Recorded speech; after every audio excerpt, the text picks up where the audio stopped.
What's your name? My name is Sagrika Jana. Where are you from? I'm basically from Odisha. Odisha. Yes. Odisha నుంచి ఈ కాలేజ్కి ఎలా ఎవరు refer చేశారు?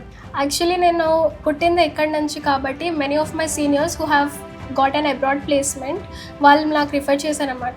Sun college it's the best choice for your career and నీకు best opportunities ఉంటాయి కాబట్టి I would like to suggest. So అలా వచ్చాను. ఓకే.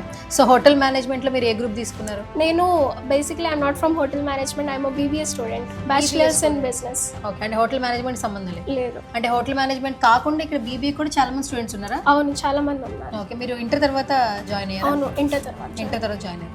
BBA ఇంపార్టెన్స్ ఏంటి అసలు? BBA ఏ బిజినెస్ కైనా అది let it be hotel industry తీసుకుంటాం. హోటల్ ఇండస్ట్రీ అయినా ఆ మేనేజ్మెంట్ ఎలా చేయాలంటే అది బిజినెస్ నేర్పిస్తారు కాబట్టి BBA ముఖ్యం. ఆ అకౌంట్స్ ని హ్యాండిల్ ఎలా చేయాలి, ఫైనాన్స్ ని ఎలా హ్యాండిల్ చేయాలి అవన్నీ నేర్పించింది BBA. ఇప్పుడు లెటెస్ట్ టేక్ IT సెక్టర్ అని, IT సెక్టర్స్లో కూడా ఇప్పుడు సాఫ్ట్వేర్ డెవలపర్స్ ఉంటారు, వాళ్ళు డెవలప్ చేస్తారు, బట్ వాళ్ళకి హైర్ చేసింది ఎవరు? HRs. That's what BBA teachers అసలు. ఓకే. మరి BBA చదువుకునే వాళ్ళకి కోర్స్ మీద ఇంట్రెస్ట్ ఉన్న వాళ్ళకి సన్ ఇంటర్నేషనల్ కాలేజ్ గురించి ఏం చెప్తారు మీరు? లైక్ BBA బయట కాలేజెస్లో ఏమంటారంటే ఎక్కువ స్కోప్ లేదా అంటారు BBA అని చెప్తే, బట్ ఇక్కడ మాకేంటి ప్రాక్టికల్ నాలెడ్జ్ ఎక్కువ చెప్తారు.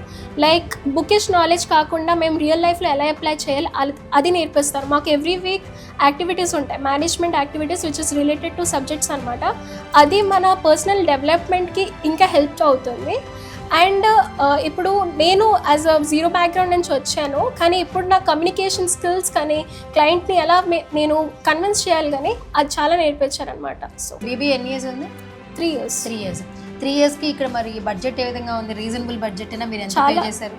పర్ సెమిస్టర్ మాకు 60K ఫీజు ఉంటుంది కాబట్టి ఇంకా ఇంక్లూడింగ్ ఆ 60Kలోనే మాకు ఫెస్ట్స్ ఉంటాయి, ఎక్స్ట్రా కరిక్యులర్ యాక్టివిటీస్ ఉన్నాయి, అండ్ ఆశా మ్యామ్ స్పెషలీ చాలా సపోర్ట్ చేస్తారు. So it's very affordable. మరి ఇక్కడే హాస్టల్ స్టే ఉండాలి. హాస్టల్ రెంట్స్ ఎలా ఉంటాయి? హాస్టల్ రెంట్స్ AC వాళ్ళకి 1 lakh ఉంటుంది, నాన్ AC వాళ్ళకి 75K ఉంటుంది, అండ్ ఫుడ్ కూడా చాలా బాగుంటుంది, అండ్ ఎన్విరాన్మెంట్ కూడా చాలా బాగుంటుంది అనమాట. క్లీన్లీనెస్ ఉంటుంది, హైజీనిక్గా ఉంటుంది, అండ్ మాకున్న వార్డెన్స్ కూడా చాలా యాజ్ అ హాస్టలర్ వాళ్ళు చాలా ఫ్రెండ్లీగా ఉంటారు, అంటే ఇంట్లో ఉన్న ఫీలింగ్ ఇస్తారనమాట. So I'm happy with that.